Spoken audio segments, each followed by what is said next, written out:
Welcome back to Your Passion, Purpose, and Personal Brand, the podcast for growth minded professionals who know there's more waiting for them beyond the job title. I'm Lisa McGuire, and I'm here today to tell you there is a shift happening in how people work, especially at the senior level. You have likely seen it. It's called fractional, and it's popping up on profiles, in proposals, and around more tables than ever before. But here's the truth. Fractional isn't just a trend. It's a new way of building a business around your expertise, with flexibility, clarity, and purpose is at the center. And if you've ever wondered whether it's right for you or how to do it in a way that lasts, this conversation is going to be for you. Today, I'm joined by joined by Kelly Shull, a fractional CMO and the founder of Storify Marketing, where she helps B2B tech and SaaS companies translate complex solutions into clear, compelling stories that drive results. And that's what we want. She's got over 20 years of experience helping engineers, researchers, and brilliant founders clarify their message. And she is co-leading the Amplify Your Fractional Business track at the upcoming SailWell conference. Her session is called The Unfair Fractional Advantage, and it's all about helping you design a business that actually lasts. So Kelly is here with me. Let's dive in. Kelly, welcome to the show. Lisa, thanks so much. I'm really excited to be with you today. All right, so we're going to rewind to the beginning. You know, it wasn't that long ago that we never heard that term. So what inspired you to step out on your own and start a fractional CMO practice? Yes, so I would say even if you haven't heard of it yet, you're still not in the minority because yes, this term fractional, those of us who do this hear it, but it might be brand new to you and that's okay. So I've been on my own now for about 14 years. So I had stepped away from my full-time career in higher ed and decided to go on my own as a strategic consultant. And I really had reached that point where I was delivering strategy to my clients. But I felt like there was something missing. I was positioned myself as a consultant, which everyone knows, you know, especially if you're in a corporate environment, what a consultant is. Mm-hmm. Most of us know, you know, what the difference between a freelancer and a consultant. It wasn't until I discovered the term fractional that I thought, that's it. I was serving my B2B tech founders on a much deeper level than a consultant normally would. I was embedding myself inside of their business and really accountable to their bottom line as a business. And so the term fractional, where I was essentially stepping in as their CMO, just not on a full-time basis, really fit, I felt like, what I was doing. So I went all in and decided that I was going to pursue being a fractional CMO. That's great. That's great. And, you know, we are hearing more about it, and there's a lot of confusion between all that. We're going to get into that in a minute. But who do you see as people who really thrive in this space? Because we've got a lot of executives who are in transition, and they're just burned out by their corporate life. So they think, okay, I'm going to take this and move into a space, whether it's a consultant or fractional. Who do you see would thrive in a fractional role, and who might struggle in that? Oh, that is such a good question. So it might seem obvious, but it's not. So it's not enough to be an expert in your field. Mm-hmm. It's not enough to come in with 20 years of corporate experience, climbing the ladder. You've reached the pinnacle. You're now a CXO. You're looked at as this executive leader. So it's not enough to have achieved what you like. Congratulations. You've achieved something. But before you make that jump into becoming a fractional, you really need to evaluate, you know, do I have what it takes to really step into the role of full-time entrepreneur? Because it may seem like a dream, the dream to be able to just, you know, I'm just going to do what I do best all day long and people are going to pay me for it. It's not that simple. So I feel like people who are going to struggle are the ones who can't make that leap in terms of their mindset. There's a lot of things that come after that, but that's the biggest one. And the ones who will thrive were the ones that are comfortable taking on that entrepreneurial endeavor, starting their own business, all the things that come along with having your own business, and who are comfortable with essentially the risk. I mean, you're not tied to a large organization. You don't have that security. So you have to be okay with risk, uncertainty, be a self-starter, and really be able to understand all the ins and outs of running a business in addition to delivering the expertise that you deliver to your clients.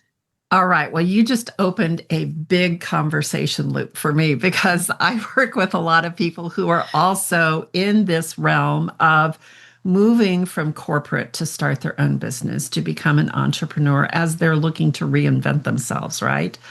Mm-hmm. So, one of the things that you said, Kelly, was it's a different mindset. And if we think about as a W-2 employee, a lot of times you don't have to hunt for your own food. You have people that are there for support.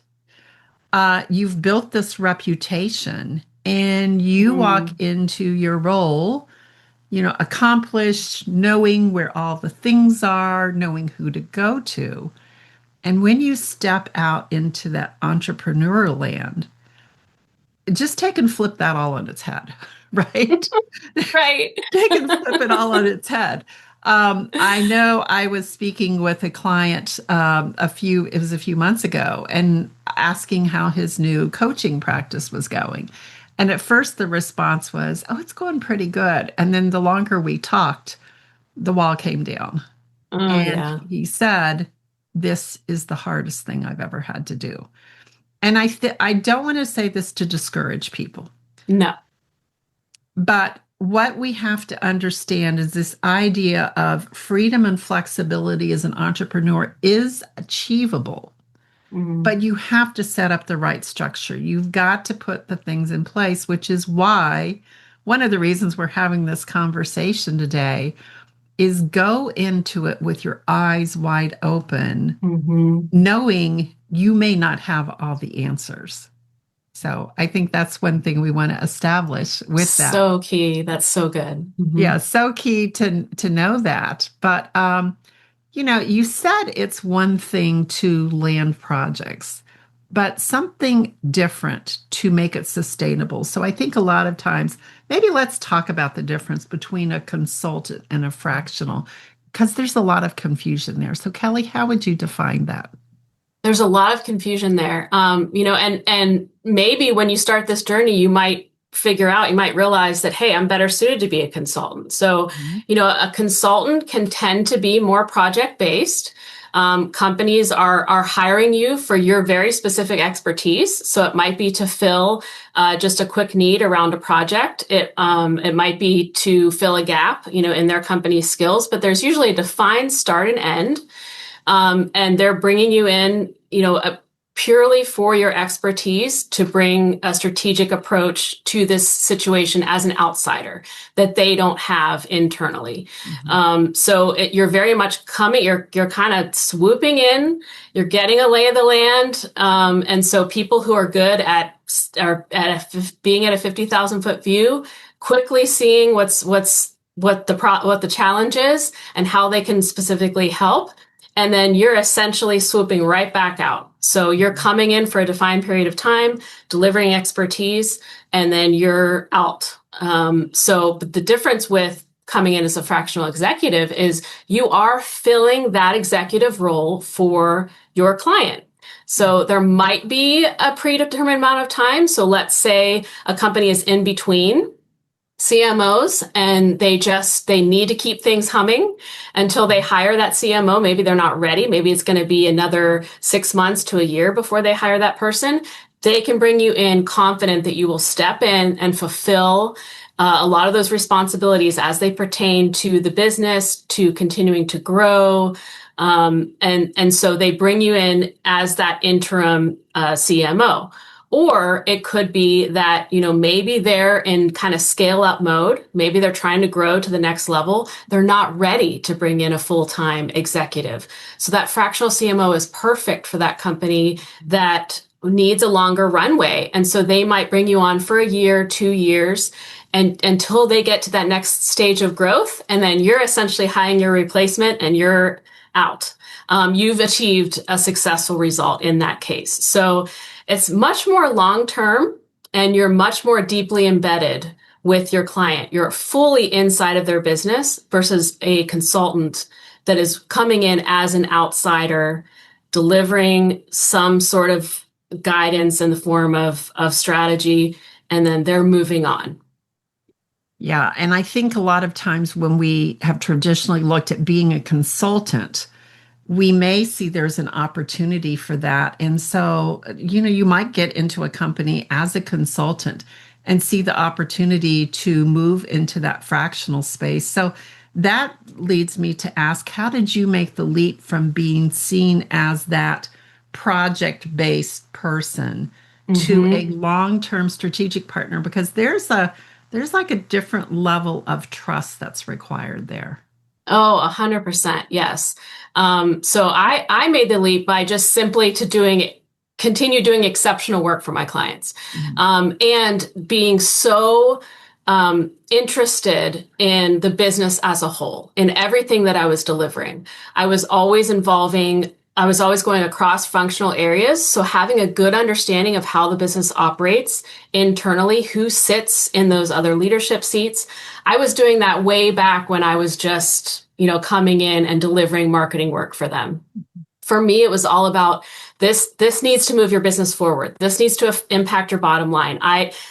The work that I do needs to grow revenue for you. So it was coming in already with that mindset and then building that relationship to the point where they trusted me way beyond just coming in as a marketing advisor. They trusted me to be able to help grow the business right alongside of them. So it was, for me, I had already made that shift. I had already thought, this is the level of service that I want to provide for my clients.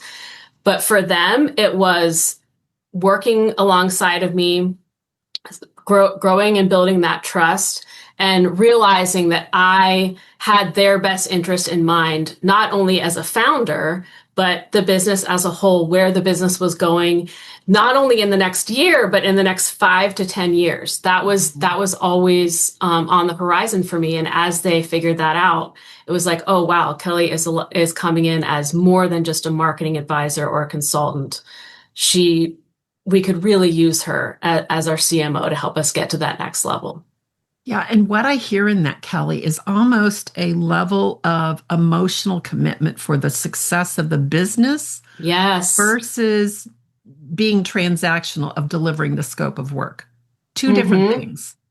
Two different things. And that's why I would caution anyone who is looking to get into this and thinking of it as a side hustle or as a temporary thing. I'm going to try this and see how it works out, but then I'll get another full-time role. No, you got to be, in order to be successful and in order to deliver successful results, you've got to be in it for the long haul. And being relationship first, looking to build those relationships with your clients as a long-term partner in their business, it is critical. So don't make the mistake of looking at this like, oh, this will fill my time until I find my next full-time gig. Yeah, now that's a really good point. Being passionate about the people that you're working with, you're working for, and ultimately the outcome for the company. Exactly. So I mentioned in the intro that you are the track champion at Sellwell for this fractional executive track. And I know at Sellwell, if you've not been listening to the series of podcasts, Sellwell is the B2B sales and networking conference on September 11th and 12th, held in Houston, Texas, sponsored by the Good Humans Growth Network. And go back a couple podcasts, you can listen to Catherine Brown and I have a conversation about it. But I know that this is a framework that you're going to be talking about as you do a presentation with your coach who helped you on this. So we'll talk a little bit about that. But why is having a signature framework so important in the fractional space? Oh my goodness. Yes. Having a signature framework is vital if you're going to, especially if you're going to make that leap to full-time fractional work. Because it's not enough that you just, again, have developed this expertise in your particular functional area and that you're, to just think that you can come in and deliver your services, and be able to, and for your client to be able to understand what you bring to the table. It's so critical to have a framework that you do your work inside of, because it's really an aligning tool and enables you to come in regardless of what's going on inside of the company and really sort of align all the rest of the leadership team around what it is you are looking to accomplish with them, alongside of them in their business. So it gets everyone on the same page. And even if they don't understand your particular functional area, if they're in finance or they're in accounting and then they just look at it like, well, I don't understand even what marketing does. Even sales can sometimes say that. It gives everyone just a way to align around what it is you do and how you're going to help their business, especially if you can. It almost functions as a roadmap. So it's like, it gives you have a starting point, you have a destination, there are milestones along the way, and that's what a framework provides, is that everyone's aligned around. There might be a lot of variability inside of that roadmap, getting to those various points, but at least everyone is in the car with you and we've all got a shared destination and we understand one another because we're all working out of the same framework. Yeah. No, that's really good. And make sure that we're on the right plane, right? That we're following. Yeah. Yeah. Mm-hmm. Yeah, that's really good. So since I did mention Sell Well and I did mention your coach, I want to give you an opportunity to speak a little bit about your session. How is that going to be structured? I'm so excited. Yes, as you mentioned, I am going to have my coach, Alex Kuhn, with me. And he and I are going to be delivering the material together. And I thought that was going to be really important as a fractional myself, for everyone who's coming to take part in the fractionals track, which I hope to see you there. It's a way to, deliver the material that is so much more practical. I feel like even than just having me up there speaking about, this is how you start a business and this is how you run a business. And now we won't get to all of that because we only have, 100 minutes for our first session, but we're going to touch on these things. So this is how you make that mindset shift. This is how you launch your business. This is how you run it. This is how you scale. This is how you grow. Beyond just talking about it, Alex is going to be able to speak to, from a coaching perspective, this is how you set up those systems. Just like you mentioned earlier, it's so important to have systems, in place. And if that's not your area of expertise, that can feel really daunting.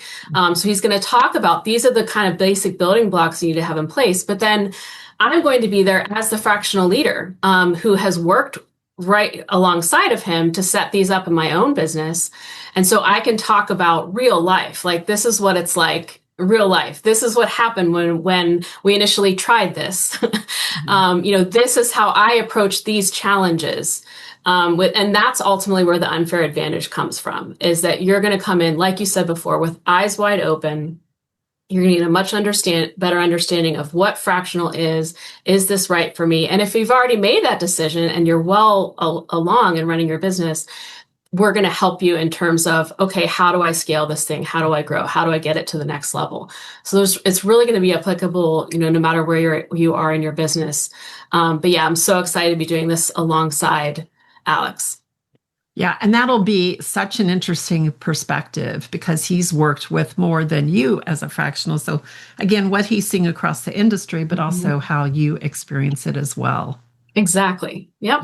Yeah, that'll be good. And Kelly, I do want to point out something. So there are 4 tracks for Sell Well. There's one on optimizing your sales. There's one on scaling your team. there is the fractional track, and then I'll be leading the one on personal branding, which I'm going to speak a lot about authenticity and using that as a Hmm. differentiator.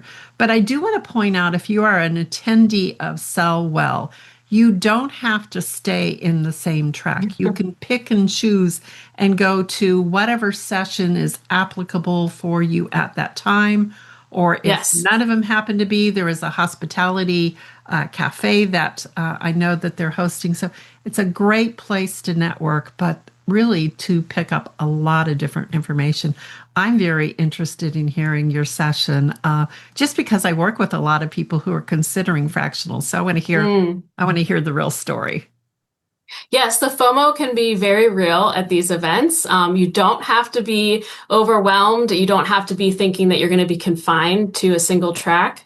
I'm so excited about that too. I've already scoped out some of the agenda is up, by the way. So if you're considering going to Sellwell, yeah, check out the agenda. But I'm already scoping out who I want to hear outside of my own tracks, and there will be some cross track things happening. So if you miss, someone that you wanted to hear from and you might have another chance to hear them. And so, yeah, I'm really excited about the choose your own adventure aspect. Yes, very good. All right. So when we get into looking at fractional work, there is a benefit for the leader, okay, the fractional leader, and there's a benefit for the client. So, what are some of the hard parts that people don't anticipate in this work? So, when you get into this fractional position, it's not all butterflies and flowers, right? So, what are some of the hard things that we might anticipate?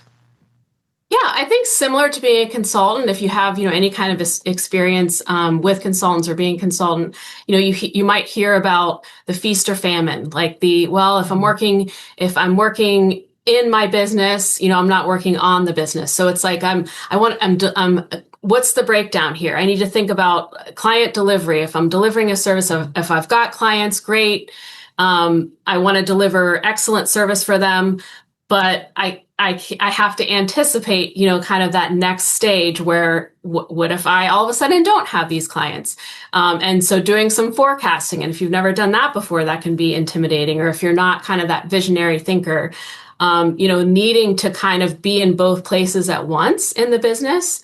You're not, again, simply confined to your functional area and operating on behalf of an organization. You're now both the CEO and the CMO. And so, yeah, that's what I would say is the biggest challenge is how do I maintain a client load going forward, anticipating all these things that might happen, being there for my clients, fully embedded in their business while at the same time needing to keep my eye on the ball with my own business and moving all of that forward, all of the back end things that need to happen.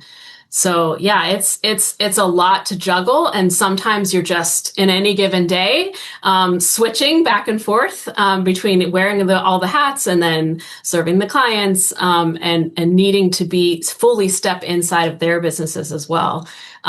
Someone like me is really comfortable doing that, but that might be a little bit of a challenge for you. So it's good to kind of be aware that these are some of the challenges that can come up.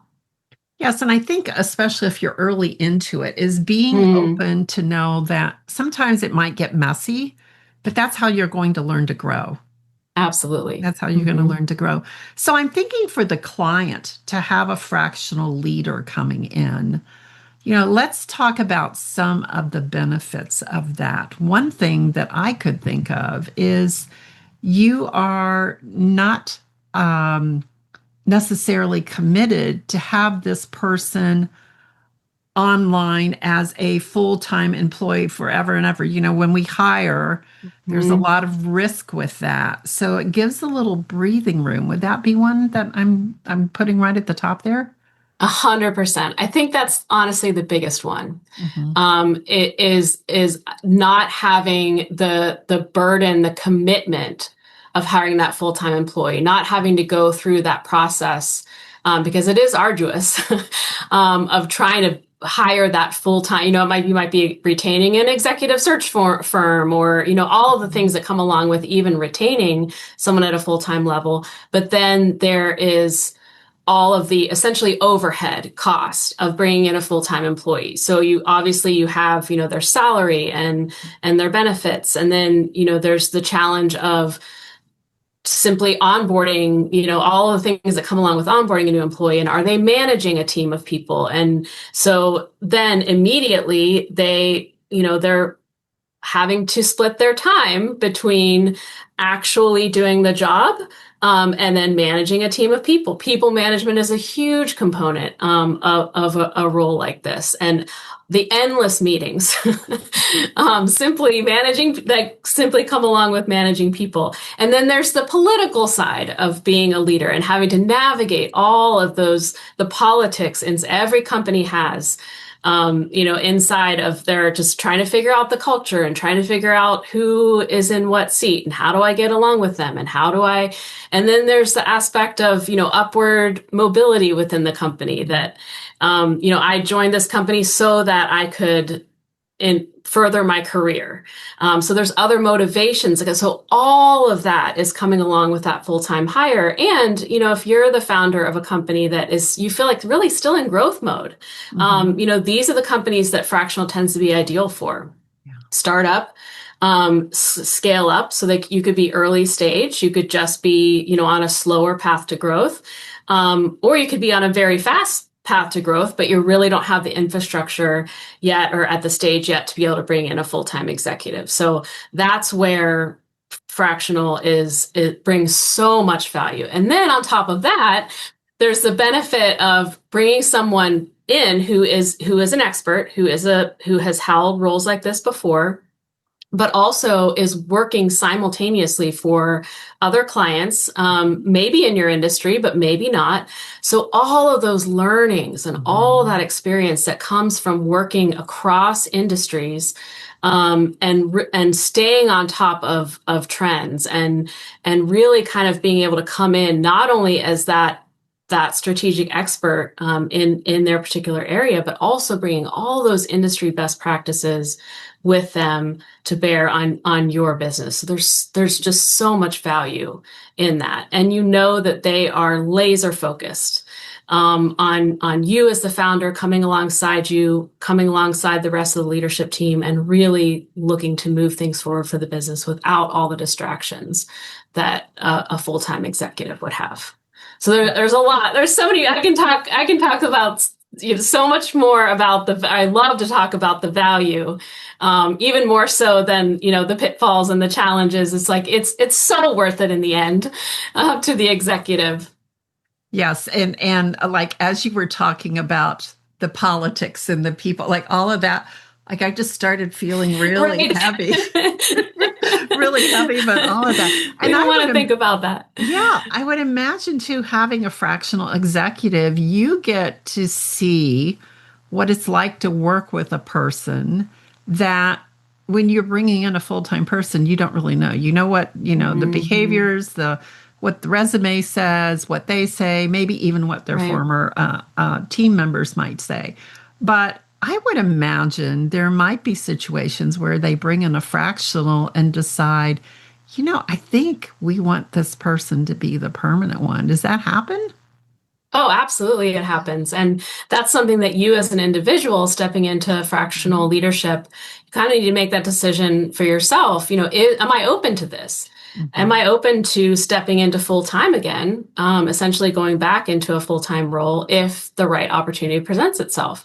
So yeah, there are pros and cons to that. The nice thing is, you can make that decision. You can feel like, okay, I'm going to do this. I'm going to go. And then maybe it doesn't work out. And you can go back to being, a fractional leader and working with multiple clients.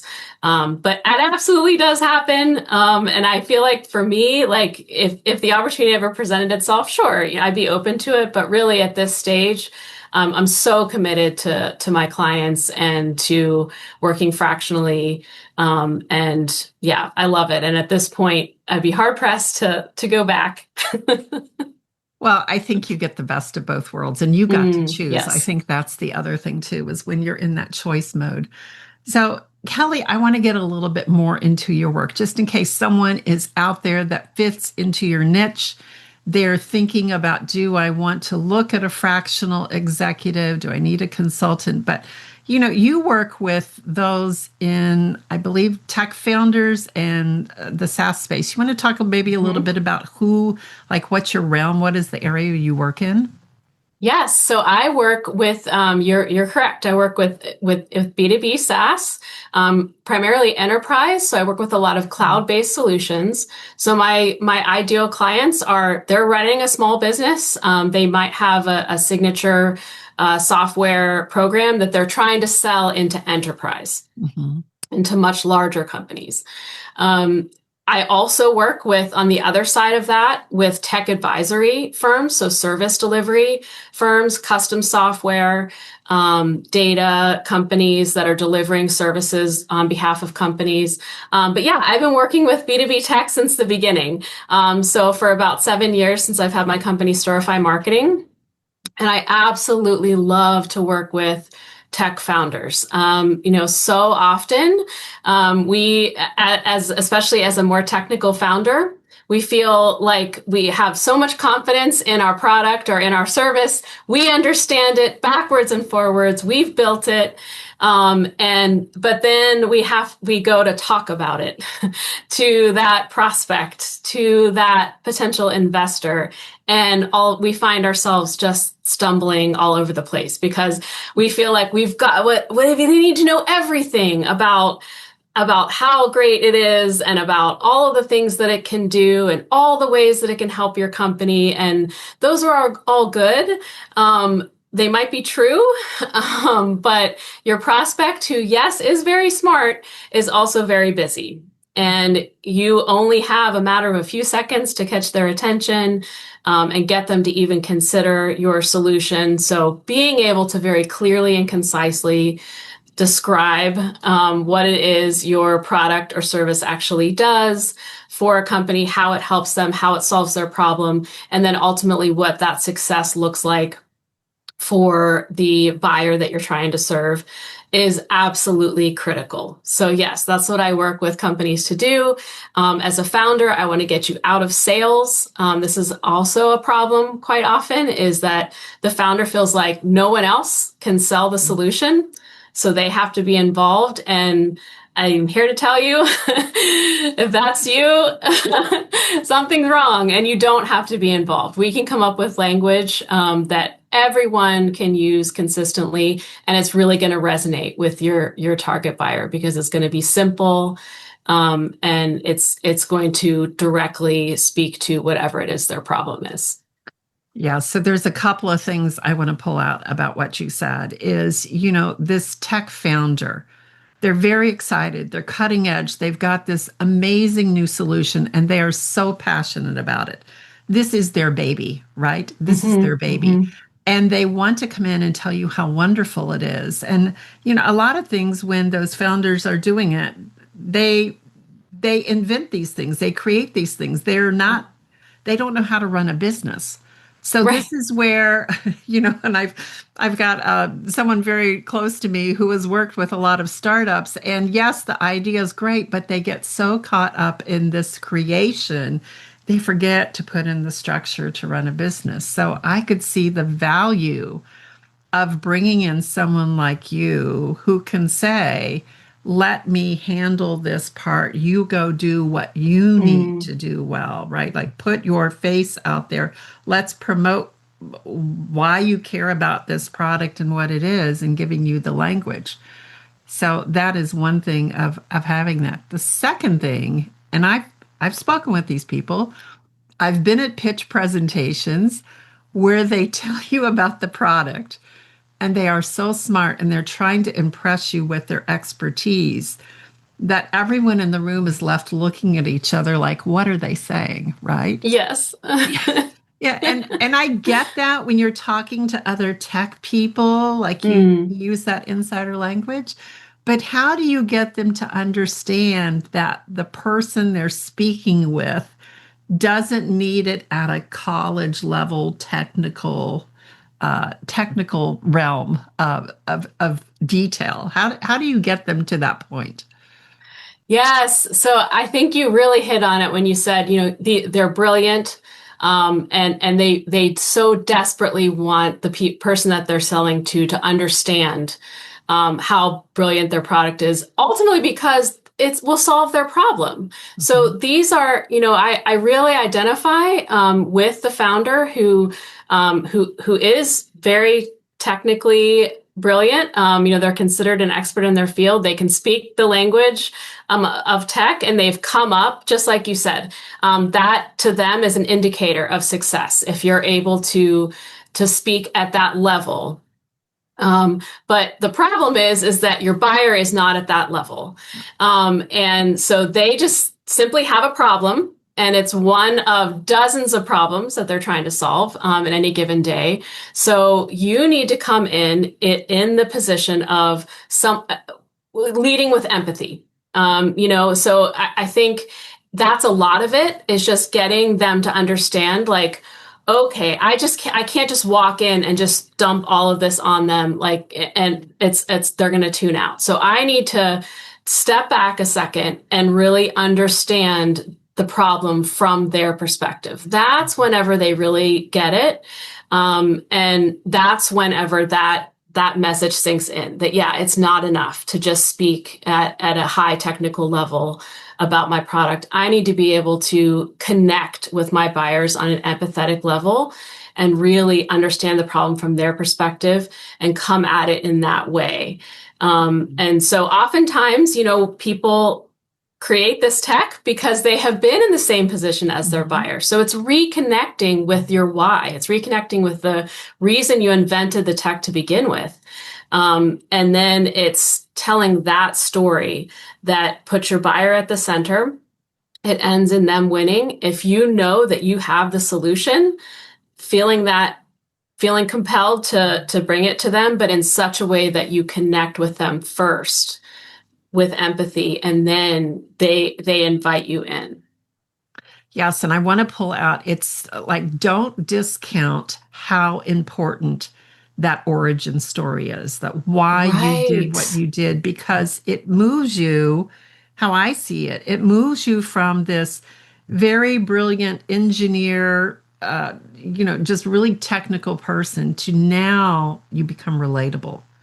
Yes. Can you tell maybe a story of something where you've seen that happen with a client before? Oh my goodness. I see it happen all the time. I typically, what I'm thinking of one founder in particular that, there's such a humility there with a lot of the founders that I work with. And, they're usually the ones that come to an understanding of, okay, what I'm doing isn't working. I need to, with humility, invite some help in. But yeah, so he was so humble. And even though he had accomplished all these amazing things, he had invented this amazing tech, still was so humble and just thinking, like, no, I can't be the face. I can't be the one who's out front for externally. So on social media, on LinkedIn, I can't be the one who's on these platforms because it's my team. My team's doing the work. They're doing amazing things. They're serving the customer every day. I just invented the thing. Nobody wants to hear about me. No, they just really, all they care about is the tech itself. They don't need to hear from me or hear about me. And so, yeah, it was almost like walking him through that process of being able to see, like, oh, okay, the more that I tell my story, the origin story, the why, it creates this connection point. Like I was talking earlier about empathy. And people see themselves in your story. So it's not that, you are trying to get yourself out in front so that you can get all this promotion and you can be known and build an audience and grow a platform. As long as you are doing it the right way, and you're really kind of presenting your why as a point of connection with your customers, then yeah, they want to buy from a human. They want to buy from a person, a real person with a real story, a story that they can connect with and see themselves in. All of a sudden now you've created a connection that it just can't be bought. So that authenticity is so important. And we hear about it, especially in the age of AI, how important it is. But it's like, how do I actually do that? How do I actually show up authentically? Well, it's not much more than showing up as yourself. What he learned was that, wow, people really do want to hear my story, because that's when he got engagement, way more than just talking about the product, and why you should buy our product. It was when he was telling stories of the earliest parts of his career and the things that he learned coming up, as a developer, and learning all these. That was when people really connected with him, and that's when they saw engagement grow and ultimately conversions grow. All right. And I love that you said authenticity, because that is one thing I'm going to be talking a lot about. So, Yes. I want people to understand authenticity is a transfer of energy between one person to the other.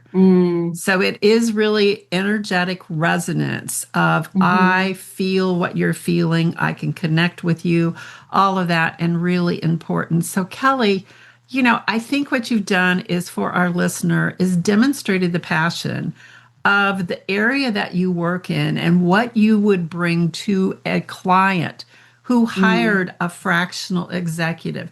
This passion that you have for making them successful is not always what you're going to get in a consultant role. So if this is something you could bring to the table, I'm really excited to hear what we're going to learn about fractional executives. And again, if people would like to know how to reach out to you, how can they find you? Yeah, so they can find me online, storifymarketing.com. And they can also find me on LinkedIn. I would love to connect on LinkedIn. And yeah, because for me, it's all about building that relationship. So please do reach out. I'm not going to make you feel ashamed. If your marketing's a mess. Notice, by the way, that I haven't said the word marketing a whole lot. There's not, sometimes, especially in the tech world with founders, there might be a little bit of shame around, or feelings about marketing. We're not gonna connect on that level. I would love to hear from you, kind of hear about what your challenges are. And yeah, we'll get to the rest of it. But it's really just about developing that clear, compelling story that we can tell across the entire company, and you'll absolutely see results from that. All right. And as I understand it, for anyone considering fractional leadership, you are willing to have a conversation with them. Yes, absolutely. So during the month of August, if that is you, if you've been listening to the episode and you've thought like, gosh, I'm thinking about doing this, but I still have so many questions, absolutely come to Houston, come to Sellwell. But in the meantime, I would love to just have a chat with you, and just hear where you're at in your journey and your thoughts, what sorts of real questions you have about stepping into fractional leadership. Is it right for me? And yeah, all of the questions and the challenges that go around that. I would love to hear from you and just kind of talk it out and brainstorm a little bit with you. Yeah, and ask the right questions to make people really examine that. Yeah, all very good. So Kelly, thank you for sharing your insight, your experience, and helping us demystify what it means to build a real fractional business. So thanks for being with us today. I had a great time. Thanks so much, Lisa. All right. And if you want to go deeper, Kelly, as we know, is co-leading this hands-on session at the Sellwell Conference called The Unfair Fractional Advantage. It isn't just theory, it's a working blueprint for building a business with purpose and profit. We'll put all of the connection links down in the show notes on how to reach out to Kelly. And remember her free strategy session she's hosting in August, if this is something you'd like to explore. So as always, thank you for tuning in. Keep showing up with your passion. It will reveal your purpose. And keep building that brand that's rooted in growing your legendary self. We'll see you here next week.